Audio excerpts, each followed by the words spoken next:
اس نے اپنی زندگی کا یہ تعین کر لیتی ہے کہ آیا میں نے دوسروں کے رحم و کرم پہ رہنا ہے، میرے بچوں نے دوسروں کی نظروں کو دیکھنا ہے، یا میں نے خود اپنے قدموں پہ کھڑے ہونے اور اپنے بچوں کو کسی کے رحم و کرم پہ نہیں چھوڑنا۔ میں نے بھی یہی کہا، میں نے کہا کہ میرے ساتھ اتنے بڑے نام ہے، میرے والد کا، میرے ہسبینڈ کا، میں تو کچھ ہوں ہی نہیں، تو اتنے بڑے نام لے کے میں کس طرح ہاتھ پھیلاؤں کسی کی آگے، اور کس طرح میں روؤں کسی کو کہ یہ میرے کام نہیں ہے، ایسا نہیں ہے۔ تو میں نے اپنی عدت کے بعد سب سے پہلے جو ہمارا بزنس تھا کیبل کا، اس کو جوائن کیا۔ یقین کریں آج تو میں کھڑی ہوں، اس وقت تو میں بیٹھ نہیں سکتی تھی، میری ٹانگیں کانپتی تھی۔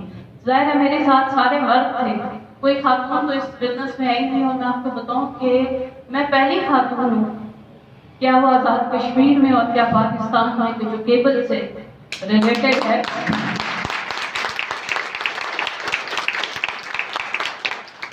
تو وہاں سے میری اس زندگی کا ہوا کہ جس کی وجہ سے آج میں آپ کو یہاں پہ کاؤنسلنگ کے لیے آپ نے مجھے بلایا، اور انہوں نے کہا کہ ہمیں ہر جو ہے ہمارے زندگی کا جو ہمارا مفہوم اور طریقہ ہے وہ ہمیں اپنے قرآن سے مل جاتا ہے۔ تو ایسا ہے کہ بس وہ بزنس کے حوالے سے کوئی سمجھ ہی کچھ نہیں تھی کہ بزنس کیا ہوتا ہے، کیونکہ خواتین جو ہیں وہ مطلب باقی ہمارے اسکول کا کر لیتی ہیں، جابس کر لیتی ہیں، بوتیک کا ہے، سب کچھ ہے۔ اب یہ ایسا تھا، یہ بالکل مردوں کے حساب سے تھا، اور میرے ساتھ جو میرے سب کوآرڈینیٹ تھے ان کے لیے بھی شاکنگ تھا کہ خاتون آئی ہے اور اس کو ہم اوبے کریں گے، یہ تو ناممکن سی بات تھی۔ یقین کریں کہ مجھے یہ چیز تھی کہ یا تو میں نے اس سفر کو جاری رکھنا ہے یا میں نے رونا ہے، اور دوسروں، کیونکہ جو بیوہ خاتون ہوتی ہے نا اس کا رونا لوگوں کو پسند ہے، اس کی فریاد لوگوں کو پسند ہوتی ہے، تب وہ اس کی مدد کرتے ہیں۔ وہ جب خاتون آ کے کہتی ہے نا کہ میرے گھر کے حالات خراب ہیں، میں بچوں کو فیڈ نہیں کر سکتی، تو پھر لوگ کہتے ہیں کہ ہاں اس نے آ کے یہ کی ہے، کیونکہ ہم اللہ سے تو فریاد نہیں کرتے نا، ہم پھر لوگوں کے جو ہمارے اوپر حاوی ہیں انہیں کے آگے وہ چیز ہوتے ہیں۔ بہت ساری ایسی چیزیں تھیں، بچے میرے چھوٹے تھے کہ میرا جو چھوٹا بیٹا ہے وہ 1.5 سال کا تھا جب میرے ہسبینڈ کی ڈیتھ ہوئی ہے، بیٹی میری جو تھی وہ 5th میں اور بیٹا 6th میں۔ کوئی ایسا نہیں تھا کہ جو گھر سے باہر، یقین کریں کہ میں نے جو اپنے ہسبینڈ کی قبر کا بھی جو کیا نا وہ اسی طرح پورا عقیدت میں تھی، لیکن کسی تک کوئی چیز نہیں چھوڑی، کہ شاید یہی ایک وہ طریقہ تھا کہ جس کی وجہ سے میں نے آگے چلنا ہے، اور میں ایک ہر دن میرے لیے ایک نئی امید لے کے آیا۔ یہ ہم پڑھتے ہیں نا کہ جو دن ہے، واقعی اگر آپ خود سوچیں تو ہر دن آپ کے لیے ایک امید لے کے آتا ہے۔ آپ نے جو پچھلا دن گزارا ہوتا ہے اس کے مطابق جو ہم نے جو کمی وہاں کی ہوتی ہے اس کو بہتر کرنے کے لیے آپ کو اللہ اگلا دن دیتا ہے۔ اسی طرح پھر میرا یہ ہوا کہ میں آہستہ آہستہ بزنس کی طرف، بزنس کے معاملات کو سمجھنے لگ گئی، کیونکہ ہمارے یہاں تو اتنا وہ چیز ہو جاتا تھا کہ مجھے تو پتہ ہی نہیں چلتا تھا کہ اس میں کیا چیز ہے، کیونکہ اسی انکم میں نے بچوں کو پڑھانا بھی تھا، گھر کے سارے اخراجات اور باقی سب کچھ کرنے تھے۔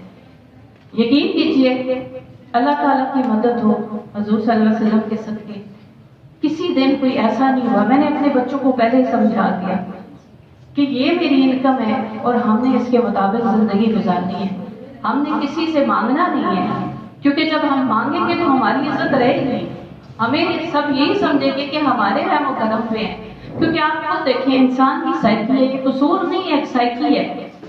اگر ہم اس عادت کو بہتر کر سکیں تو بہت ساروں کا بھلا ہو جائے گا، کہ ہم جب بھی کسی کی مدد کرتے ہیں جب تک 3-4 لوگوں کو بتائیں گے نہیں، اس کو جتائیں گے نہیں، ہمیں خود بھی سکون نہیں ہوتا۔ مطلب شاید یہ ہم یہ سمجھتے ہیں کہ یہی بتانا چاہیے، دوسروں کو جتانا چاہیے، لیکن اس سے اگلے بندے کی عزت نفس بہت مجروح ہوتی ہے، اسے بہت تکلیف ہوتی ہے۔ ہو سکتا ہے وہ آپ کو نہ کہے، آپ کی عزت کے لیے وہ چپ ہو جائے، لیکن یقین کریں کہ وہ اندر سے ٹوٹتا ہے، اور اس کا ایک ایک بندے سے اعتبار اٹھتا جاتا ہے کہ بھئی اس نے تو مجھے اتنا دیا تھا اور 10 جگہ پہ اس نے مجھے بےآبرو کیا۔ اپنی زندگی سے میں آپ جو بچے ہیں ان کو یہی میں کہوں گی، میں نے اپنی بیٹی کو بھی تعلیم کے حوالے سے میں نے بچوں کے لیے کوئی کمپرومائز نہیں کیا۔ میں آج بھی شیلٹر میں رہتی ہوں اور مجھے بڑا سکون ہے کہ میرا اپنا شیلٹر ہے، مجھے کسی کے گھر جا کے نہیں رہنا پڑتا۔ پڑھائی میں نے بچوں پہ کوئی کمپرومائز نہیں کیا، ان کی جو اسکولنگ ہے، ان کی یونیورسٹی کے حوالے سے ان کو تعلیم میں نے کہا، کیونکہ یہ میرے فرائض میں شامل ہو جاتا ہے۔ آگے گھر بنانا، گھر کو چلانا، وہ آگے بچے جانے، ان کا کام جانے، کہ ان کو ایک ٹریک پہ چلانا میرا فرض ہے، جو مجھے ایک میرے فرائض میں شامل ہے۔ تو آج الحمدللہ میری بیٹی جو ہے اس وقت جائز کمپنی میں، اس نے ٹیلی کمیونیکیشن نیٹ ورکنگ میں انجینئرنگ کی، اور یقین کریں کہ اس نے جو پہلی جو اس کی تنخواہ تھی، اس نے ایکسپوننٹ کمپنی ہے اس نے جوائن کیا تھا 20,000 تھی، آج وہ لاکھ سے اوپر اس کی انکم ہو چکی ہے۔ لیکن الحمدللہ کہ میں نے ان کو یہ بتایا کہ جو تھوڑے سے ہی ہم آگے بڑھیں گے۔ بیٹا میرا، میں ابھی یہ طاہرہ کو بتا رہی تھی کہ جب اس کو میں نے کیڈٹ کالج میں کیا، ایڈمیشن اس کی ہوئی، تو اس کو میں 2,000 دیتی ہوتی تھی، اور وہ ان میں سے بھی پیسے بچا کے لاتا ہوتا تھا، اور مجھے کہتا تھا کہ امی باقی جو پیرنٹس ہیں، ان کے والد ہیں نا، تو وہ چیزیں لاتے رہتے ہیں، ہم آپ پہ کس لیے بوجھ ڈالیں؟ آپ نے ہمیں اتنی اچھی اسکولنگ دے دی، اب اس لیے ہم آپ کو کس لیے تنگ کریں؟ تو الحمدللہ بچوں کو میں نے پہلے ہی بتایا تھا کہ کیونکہ ان کے والد نے ان کو بہت لاڈلا رکھا تھا، لیکن میں نے ان کو پہلے ہی ایک چیز یہ بتا دی تھی کہ ہم نے اپنے جو ہمارے اخراجات ہیں اس کے مطابق ہم نے زندگی کو گزارنا ہے، تاکہ نہ اپنے لیے مسئلہ بنے نہ کسی اور کے لیے۔ الحمدللہ یہ خودداری اس نے عزت بھی دی، وقار بھی دیا۔ آج آپ ساروں کے سامنے میری زندگی، ویسے بھی آپ سارے میری زندگی کے بارے میں، میرے لاز اور ان ساروں کے بارے میں آپ جانتے ہیں، تو یہاں پہ آنے کا اور آپ ساروں کو بتانے کا ایک ہی ہے کہ خواتین کو، جیسے ابھی یہ نصرت صاحبہ نے کہا کہ سب سے پہلے ہمارے لیے جو آنر ہے نا، وہ یہ چیز ہے کہ نبی پاک صلی اللہ علیہ وسلم نے جو اپنی بیٹی کے لیے کھڑے ہوئے، اس سے بڑھ کے اور کیا ہمیں ایک عزت وقار چاہیے۔ اور جیسے میں آپ کو یہ چیز بتاؤں کہ میں نے اپنے بیٹے کو کہا، جب وہ یہ چیز ہوئی کہ بیوہ اور یہ چیزیں یہ چلتی رہی نا، کہ اب شادی کر دے گی، یہ ہوگا وہ ہوگا، اس طرح کی بہت ساری چیزیں میں نے فیس کی، بہت سارے رویے دیکھے، لیکن یہاں پہ اس لیے بھی ذکر کرتی کہ ہو سکتا ہے میں نے تو فیس کیے، کسی کے لیے یہ مشکل ہو جائے اور وہ یہ اس چیز سے کہے، تو اس لیے اللہ تعالیٰ ہر بندے کو خود ہمت حوصلہ دیتے ہیں اور وہ آگے چلتا جاتا ہے۔ یتیم کے حوالے سے میں کہوں کہ میں ہمیشہ اپنے بچوں کو کہتی تھی کہ حضور صلی اللہ علیہ وسلم میں یتیم، تو یہ بھی آپ لوگوں کو ایک نسبت ملی ہوئی ہے، کیونکہ ہمارے اللہ کا فیصلہ ہے۔ ہم کیوں اس کو بےچارگی سے اور لوگوں کے آگے لے کے جاؤں کہ میرے یتیم بچے رہ گئے، کیوں میں یہ کہوں؟ مطلب میں تو اللہ کے فیصلے کے ساتھ لڑ رہی ہوں، جس کو ہم یہ کہتے ہیں کہ وہ 70 ماؤں سے زیادہ ہم سے پیار کرنے والا ہے۔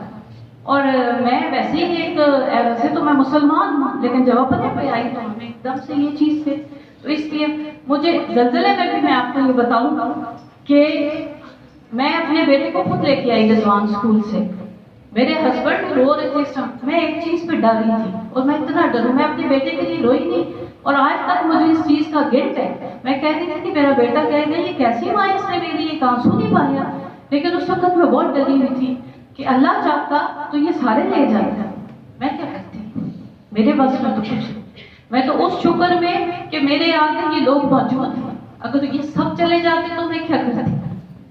بس یہ کوئی اللہ کی طرف سے یہ سوچ، یہ ہمت، حوصلہ آیا اور میں آگے بڑھی، اور الحمدللہ کہ اللہ تعالیٰ نے جو عزت وقار دی ہے اس کا نعمت بدل کچھ۔ کسی دن ہم رکے نہیں رہے، کسی دن ہمیں کسی مسئلے کے حالات سے ہمارا کوئی راستہ، کوئی کام رکا نہیں، تو پھر کیوں ہم شکوہ کریں؟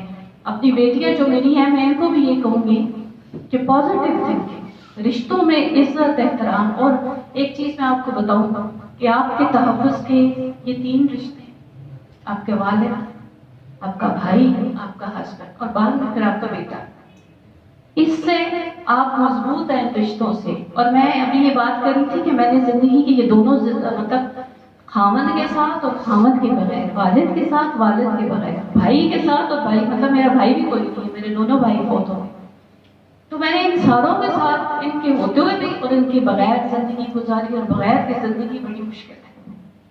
کوشش کریں ان سارے رشتوں کی قدر کریں، ان کی زندگیوں میں ان کی عزت وقار کو اپنی عزت سے زیادہ بڑھ کے سمجھیں، تو آپ کامیاب ہوں گی۔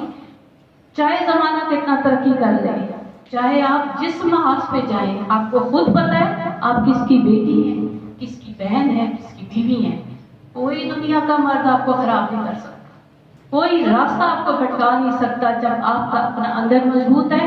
آپ کو پتا ہے کہ آپ کے باپ نے آپ کے لیے بڑی محنت کی ہے، آپ کی ماں نے آپ کے لیے بڑی محنت کی ہے، آپ کا خاوند آپ کو زندگی کی ہر سہولت دے رہے ہیں، تو ان رشتوں کی جتنی قدر کریں گی معاشرے میں بھی آپ کی عزت ہوگی اور ہر جگہ پہ آپ کو وقار ملے گا، اور ہار نہیں ماننی، ہر دن کو ایک نئی امید کے ساتھ لے کے چلیں انشاءاللہ۔ دیکھیں میرے ساتھ میرے جو تحفظ والے سارے رشتے تھے کوئی نہیں ڈالتا، لیکن ان کی عزت وقار کو لے کے چل رہی ہوں تو اللہ بھی مدد کر رہا ہے، تو اللہ کی مدد مانگے اور امید ہمیشہ اچھی رکھیں انشاءاللہ۔ اللہ تعالیٰ آپ سب کو کامیاب کرے اور بیٹیوں کو اپنے ماں باپ کے لیے فخر کا باعث بنائے۔ بہت بہت